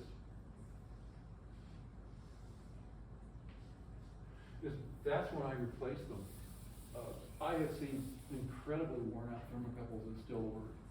They're amazing. I mean, if you touch them, powder falls off.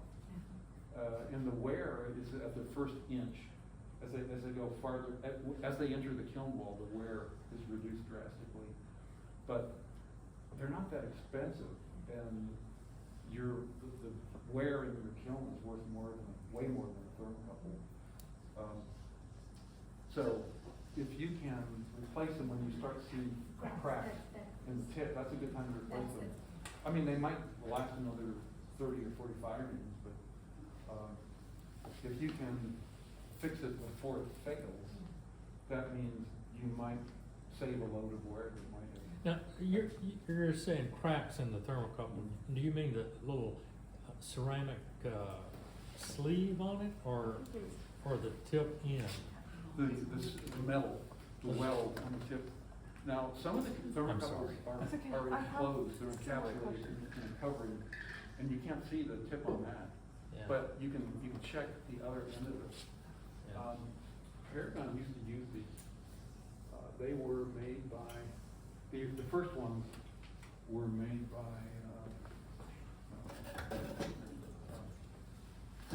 the name will come. It's a company that went out of business, and the very first ones were amazing. They had a high nickel content, and nickel is very expensive, by the way.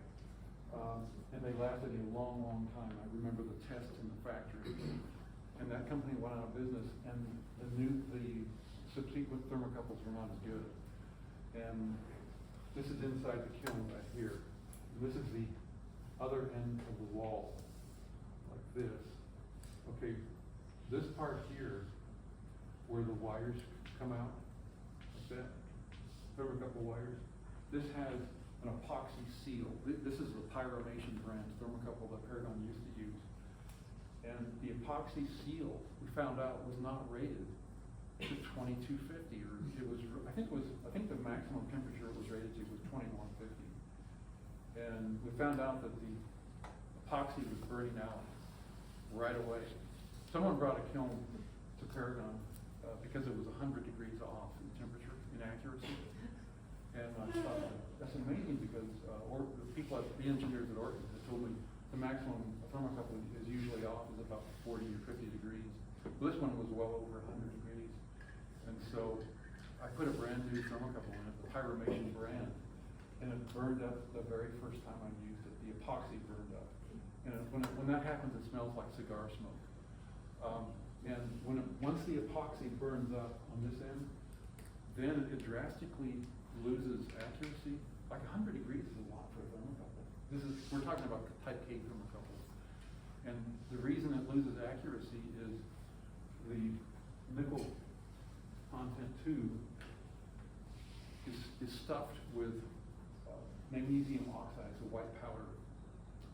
And John Sr., Sr. explained to me that once the epoxy seal burns away, also I call it thermocouple manufacturers, and they explain this also. Once the epoxy seal on this end burns up, oxygen comes in here and is readily absorbed by the magnesium oxide. And secondly, the epoxy becomes a conductor of electricity because it's carbon. And so the thermocouple tip takes a temperature measurement, and this end here also takes a temperature measurement. And the two measurements are combined, and the temperature is thrown way off. So at that point, Paragon decided to have the very, very simple exposed tip thermocouple like they used to use when they first came out with their very first digital control kilns. So I have a thermocouple and a shelf question.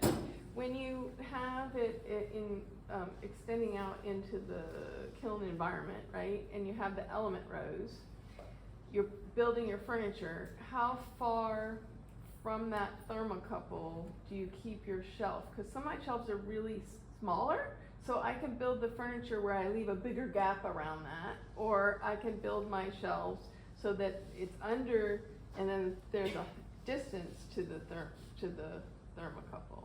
Is it like a 1 inch, 2 inch? Is there like some sort of, so the reading is as accurate as possible in that part of the kiln? Is there so my grandma had an L&L kiln, and it was so old, it had a huge heavy lid on it. And the reader, she used to put furniture kind of in this little environment around it so that nothing would spark out from it or get on any of the ware. And so she had like sort of this little cave thing she would make. I don't do that, but she was very concerned about how far from the tip of the thermocouple to anything around it, because she disagreed with the advice of like 1.5 inches. But I wondered what your thoughts are on it doing an accurate reading. I love thermocouples because there's so much to know about them. Yeah, well, she was obsessed, so. The rule of But you're thumb is not. 3/4 of an inch. I just trying to take her advice along with the modern world. She lived to be 96. She had lots of advice, so. The rule of thumb is 3/4 of an inch. Mhm. So, let's say the thermocouple is right here. The nearest shelf should be about 3/4 of an inch above or below, like that.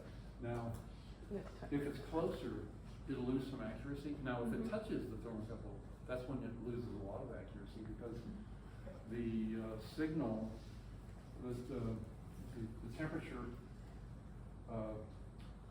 let's say the shelf actually touches the thermocouple. There's heat transfer between the thermocouple and the shelf, and the temperature is going to be thrown off by, I don't know how much, maybe half a kelvin. I did a test on that, a Paragon one time, and I put it in the company newsletter. I tested the accuracy of the thermocouples with a shelf really close to it versus one that's farther away. Now, here's an interesting case study of thermocouples and controllers. Paragon came out with Orton came out with the newest 12-key controller that Paragon calls the Century 3.0. Now, some of the error messages changed with that one, and the most experienced kiln user that I've ever met fired ceramic products in his kiln. And he told me, when you came out with the new version 3.0, I started getting error messages. They happened at below 500 degrees, and I kept having to turn the kiln back on over and over, and finally, beyond 500 degrees, the error message went away. Well, I found out that he had placed posts right around the thermocouple. Now, this is looking down inside the kiln like this. He had 8-sided kiln. So the thermocouple, let's say, is right here. He put posts all around it like this to protect the thermocouple from getting from anything touching it, like your grandmother. Yeah, And but not, she wasn't quite as close as that, but yeah, same concept. And on his earlier kilns with the Century 2.0, it worked fine, but on the newer ones, because they changed the error messages and the way they shut off the kiln under certain circumstances, he got the error messages, and I said, tell me what happens when you move those posts away, so that there is more of a gap between the thermocouple and the rest of the kiln, like that. You see, because the posts were so close to the thermocouple, they affected the thermocouple. They slowed, I think it's because they slowed down the temperature rise that the thermocouple sensed. I think that's why. But anyway, he moved them farther away, and the problem went away completely. So, That's interesting. Thermocouples are amazing. There's so much to learn about them. I love talking to people who actually make them. They know so much, and anyway, we did the test because the pyramation epoxy seal was burning out. We did a lot of tests, and that's when I really learned more and more about them, because I was talking to John Senior and the thermocouple manufacturers, the lab technicians. Anyway, that's when I started realizing thermocouples are amazing. We have about 10 minutes left, a little under 10 minutes, so Okay. get your last question. Yes. I think many, potters, they get whatever kiln they can, if that's the one that you can find at the marketplace, or the one that can ship the fastest. And so I think a lot of us just use whatever kiln we can get. But I think you probably see kilns more than anyone else in this industry, like in this room at least. So I'd love to know pros and cons of different brands or types of kilns, of like, hey, don't get this, or hey, get this, or this is a great kiln for the price, but it needs more maintenance, or just like a quick blast of what maybe you're biased to Paragon, maybe not, but just a quick hey, one arm's great, but Allen's bad, or just your opinions of different kilns. They each have its strengths and weaknesses, believe it or not. Just like cars. Scott has a beautiful element groove. They have a very simple system for, maintenance, because the switch box hinges open like that. Now Paragon's box is even easier to work on. That one hinges down like this. When you open the box, there's not a heat baffle in the way. You have all the relays. Everything is exposed to you. You can take, it's got a little arm that ends. You can take that off if you want the box to be horizontal to the floor. Now the scud is nice if it plugs in, because you can lift the whole box off the kiln and place it on a table, which is really convenient. I love that. But you've got to remove the heat baffle inside the box to get past. And if you are replacing the old style relays with the new style, you have to be very careful, because the terminals might short out against the heat baffle because the dimensions have changed. So Scud has a beautifully simple kiln, but the sections are easy to take apart. The Paragons are harder to take apart. They take a lot more time, and both of them are time consuming to take apart. Like when I change elements, whether it's a Scud or a Paragon or whatever, if it's sectional, I take the sections apart because it's just easier. Ultimately, it's easier. You have to put the sections on tables, and you have to take the lid off, which means taking the springs off. Not taking the springs off, but deactivating the springs. And that's a lot of work. You have to put cardboard on the tables, but then you have easy access to the elements. And now, Paragon doesn't use pins, Scud does. And I'm wondering if you even need pins if you fire to cone 6 every other firing, because the elements sag into the grooves and can't support their own weight. But I always put the pins in, and a lot of times I see old pins that were left in from previous elements. And when that happens, the elements bulge out. Even Heat has a beautiful kiln. They have, Sandy and I saw one just recently at a glass studio. They use powder coated paint, which is beautiful. Their controllers can pivot out like this away from the main box, which keeps them cooler. Even Heat seems to be getting away from pottery kilns. I'm not sure if they are, but they seem to be, and more into the glass market. Olympic has a beautiful kiln. They have nice workmanship. They have the groove, the element groove that is very similar to the Scud groove. They have simple terminals that I like. They're bare terminals without insulation. They have the sheathed thermocouple. Now their sheathed thermocouple is probably better than the one that Paragon used to use, and I think they have a ceramic seal in the end that's on the inside of the switch box instead of epoxy, I think. But their thermocouple is a little bit heavier duty than the one Paragon used. GenChem makes a nice kiln. They make a beautiful kiln. Sandy and I were changing elements in one just recently. It was in a glass kiln though, not ceramics. They seem to be mostly specializing in glass kilns. What's another one? GenChem customer service is excellent, so is Scud's. Excel is the one with the black switch box, sold by Amoco. That one has special features that the Scud does not have. It's made in the same factory. It's made in the Scud factory.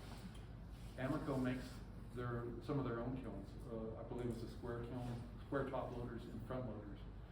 And they have had an agreement with Scud that Scud makes their top loading round kilns. But when I say round, I don't mean perfectly round. I mean 6, 8, 10, and 12 sided kilns. In Europe, they are round because there's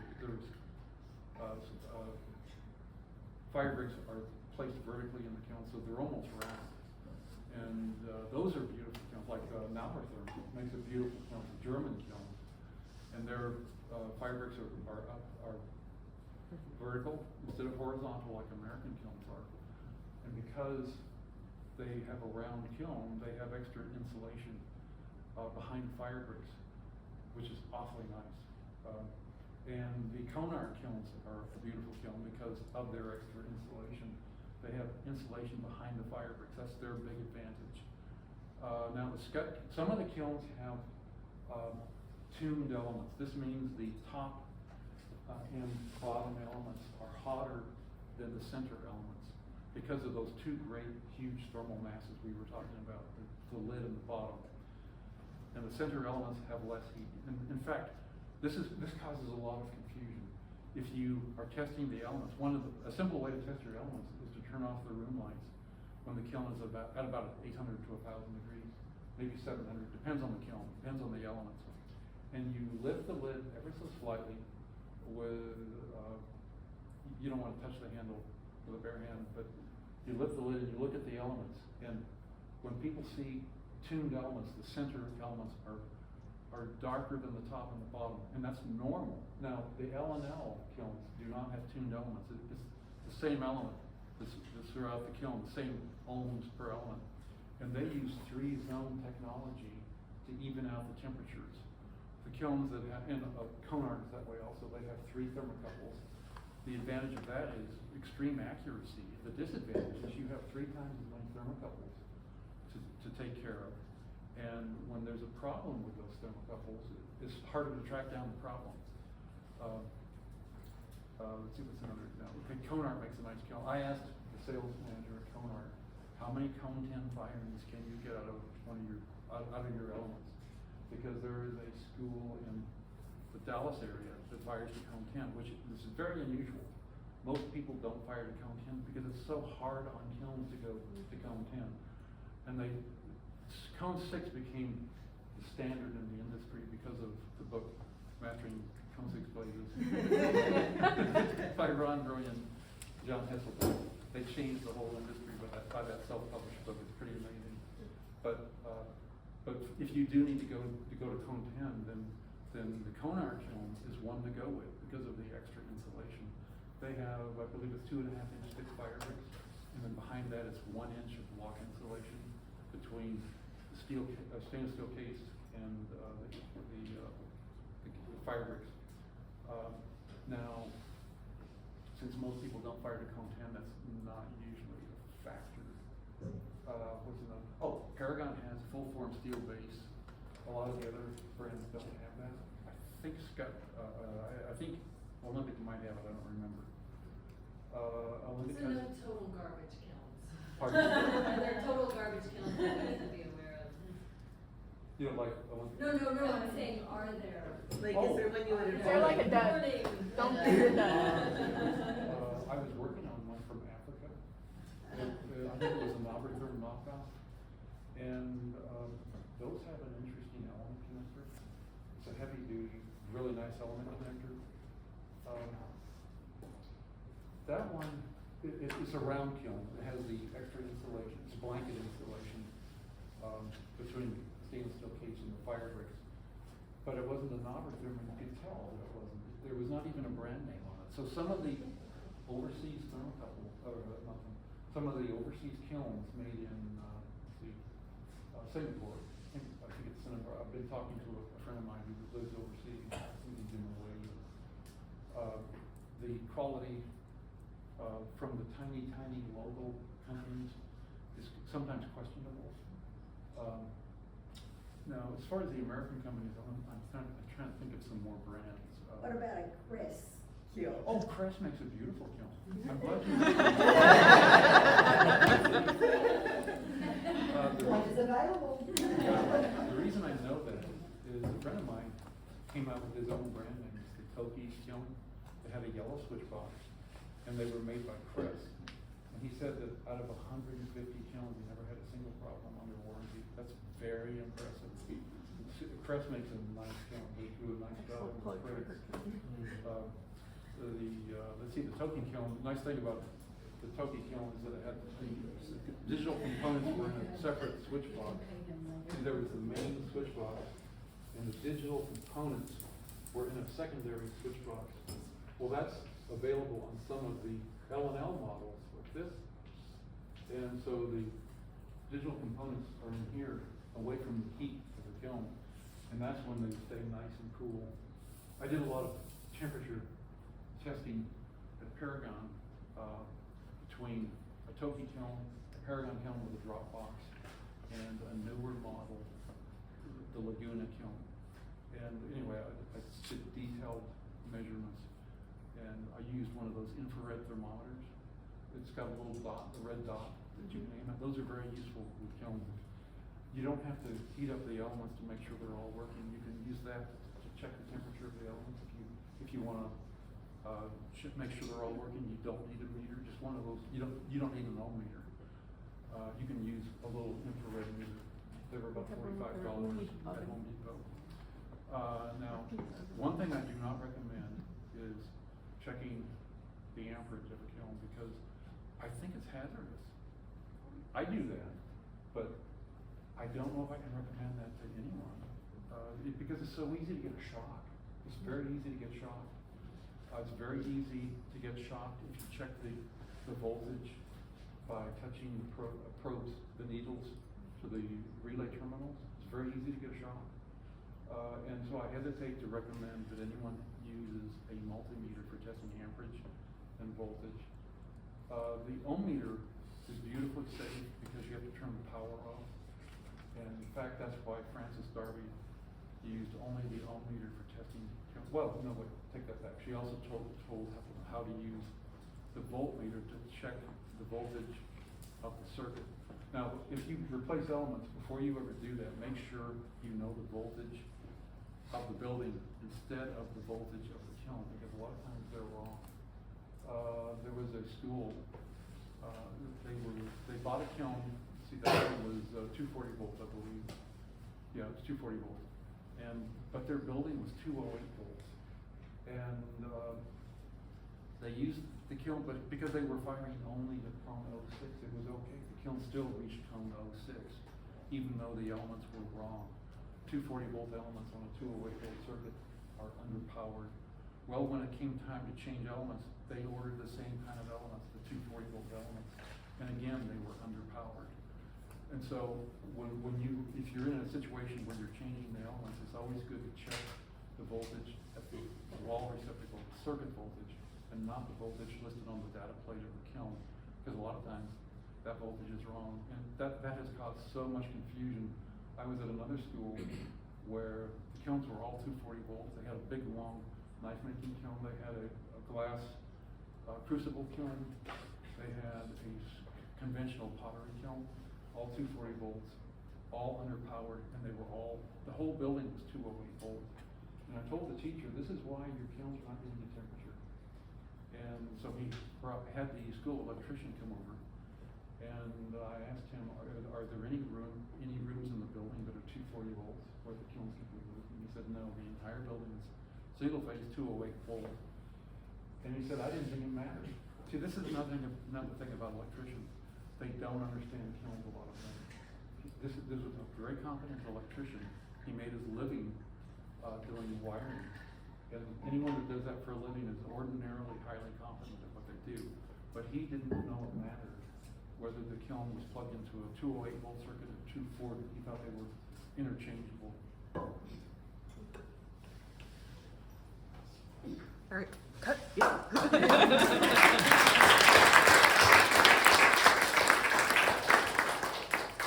right, thank you for coming and giving all your information.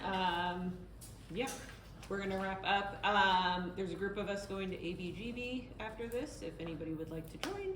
And then, yeah, I'll send out some information about the next meeting, which should be August 8th. All right, thanks.